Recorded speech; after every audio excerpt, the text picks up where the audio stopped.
Val here, and I'm going to get ready to cook dinner, and I'm going to be using the new Power Air Fryer Pro that Steve and I ordered, and it just came in the day before yesterday.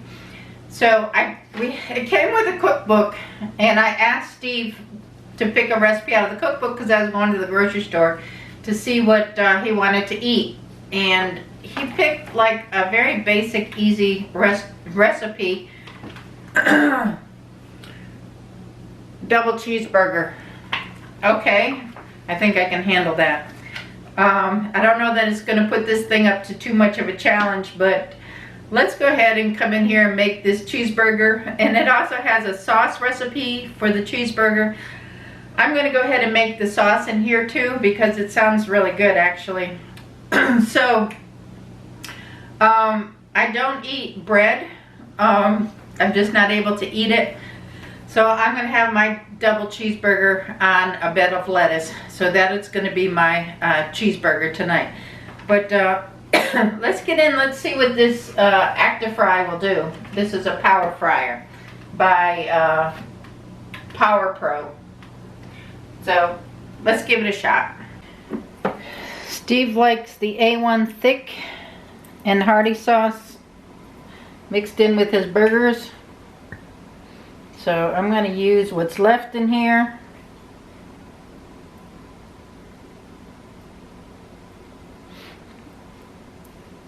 Just going to leave that upside down a minute. And let me get a spoon. Just mix this up a little.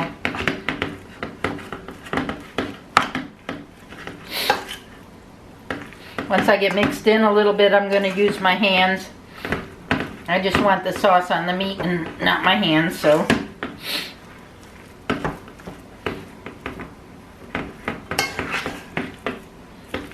And then we're going to form this into patties. I have some corn on the cob cooking on the stove. They had corn on the cob for $1 at the grocery store. I thought that sounded like a good deal, so I got some of that. All right, let me see what other seasonings I can throw on here. I do have some steak and burger seasoning. I don't know if you can see that. See that? So I'm gonna put a little bit of that in there.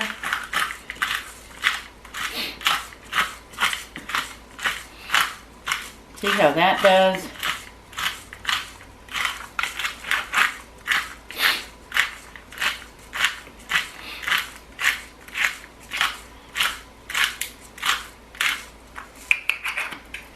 Alright, that's good.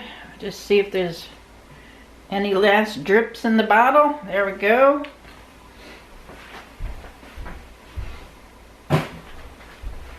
And I'm going to form this into patties and I'll be right back. This is the Power AirFryer Pro. We ordered this online. I'll put a link in the description box below so that you can see what we ordered. If you were interested in looking for one or looking at one. It has a drip tray in it. I'm going to just leave the drip tray in it because I'm cooking hamburger and it's probably going to have a lot of grease. These hamburgers were 80% beef. So that's what I'm going to try. This has the wire racks. So I'm going to put 2 on each rack. And I'm just going to space them out in here. That's crooked. Let me try to get it straight. There we go. And then I'll put this one in here. Alright. And the air will circulate in there and cook them evenly. Now the directions in the book say to plug it in, which I'm going to do now, and you'll see it will light up.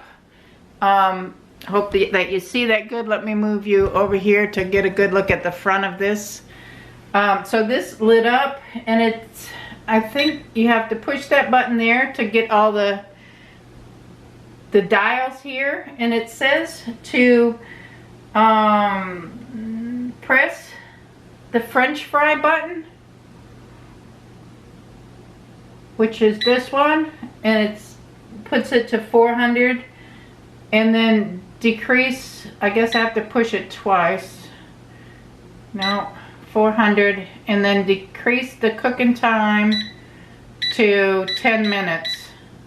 All right, so the clock is there, so I've decreased the cooking time to 10 minutes to begin the cooking cycle, and after 9 minutes, so it automatically turns itself on, and after 9 minutes you add the cheese. So it's cooking now. The air is circulating in there. It has a window here so you can watch it cook, and you can kind of see what it looks like as it's cooking. It has a light switch there, so it'll turn the light on and you can actually see into it. I'll let it get started cooking, and then I'll come back in a couple of minutes and let you look in it and see what it looks like as it's cooking. In the meantime, I'm going to start the sauce. So I'm going to get my ingredients together and we'll make the sauce. Okay, so I'm getting ready to make the sauce. So the sauce calls for a 1/4 cup of mayonnaise,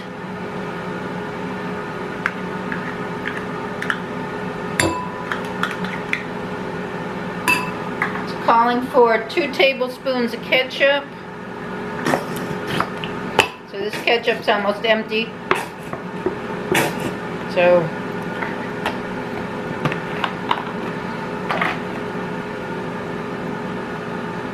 I think there should be about 2 tablespoons in there.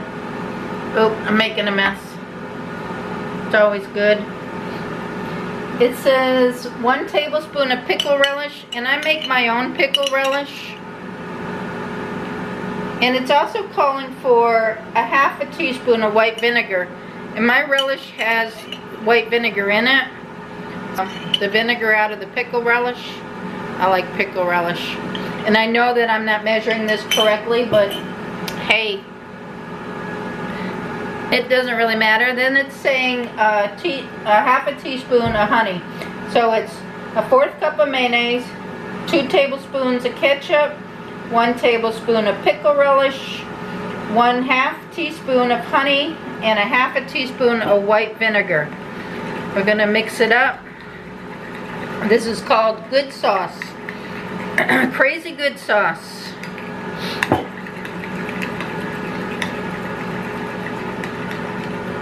Alright, is that crazy good or not?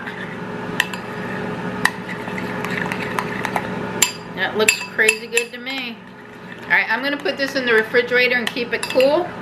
And we'll be ready when the burgers are ready. We'll go check those out in just a second. Okay, so we're at 400 degrees and it's got 2 minutes left. You can see how they're cooking in there. I'm going to check them. It's down to 1 minute, so I'm going to pause it. So I think, oh, that turned it off.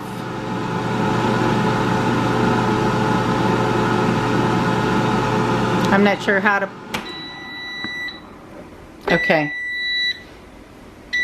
Let me grab a pot holder.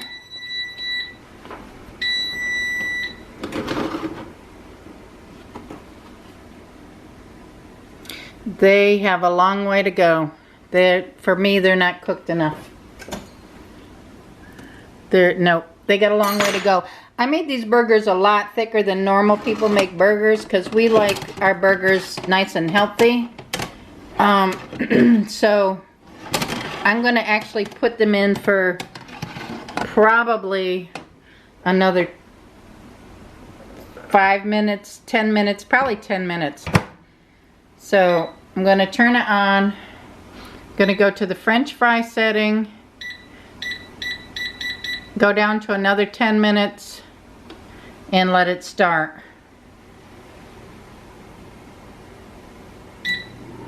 Okay, so I'm going to let it cook another 10 minutes because those are raw. I don't eat raw burger. Our corn on the cob is cooking. This probably I'm going to turn it down just a little bit and let it go another about 5 minutes or so. And we'll keep getting ready. I've got onions to cut and tomatoes to cut, so let me get that finished. Okay, we're back down to 1 minute, so they're saying to pause it, because I kind of read the directions this time. You just open the door and it'll pause the time.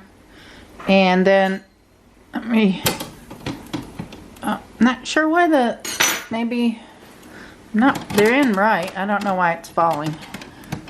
Maybe it goes to the top one. Maybe they each go to a different level. I'm not sure, but maybe I have it in the wrong one. But I'm thinking there's still a little red inside. So I'm just going to keep cooking them. I'm making a little bit of a mess. Go ahead and wipe this grease out. The drip tray is doing a nice job catching the grease, but I spilled a little when I pulled that tray out. So I am going to, and it resumes. That's what it said it was going to do, resume from the time that was left over. So I'm going to actually put this on for maybe another 3 or 4 minutes and check it. Alright, I just cut off the timer. The burgers are cooked. I'm going to throw cheese on each of them. It's got about a minute left on the timer.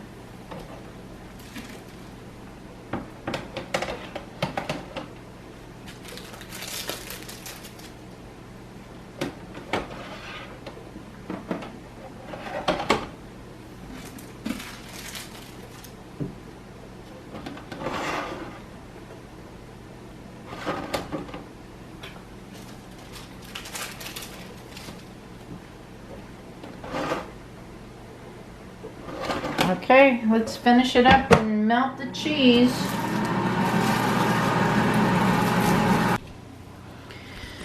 Alright, the burgers are done and Steve's fixing his plate. He's got the special sauce on there. He's adding some ketchup and mustard. Let's see what else he's gonna pick. I got some tomatoes, some onions, some lettuce, these are lime pickles that we made. I have some cauliflower pickles that I bought from the store. I like fresh cauliflower pickles, but I haven't made any this year. I ate all the ones that we made.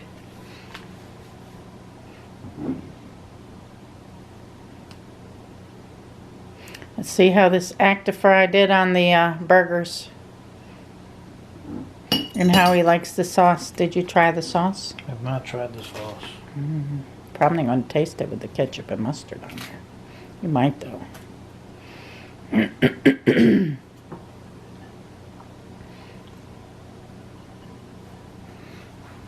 Alright, check out that AirFryer burger. See if it's better than grilled.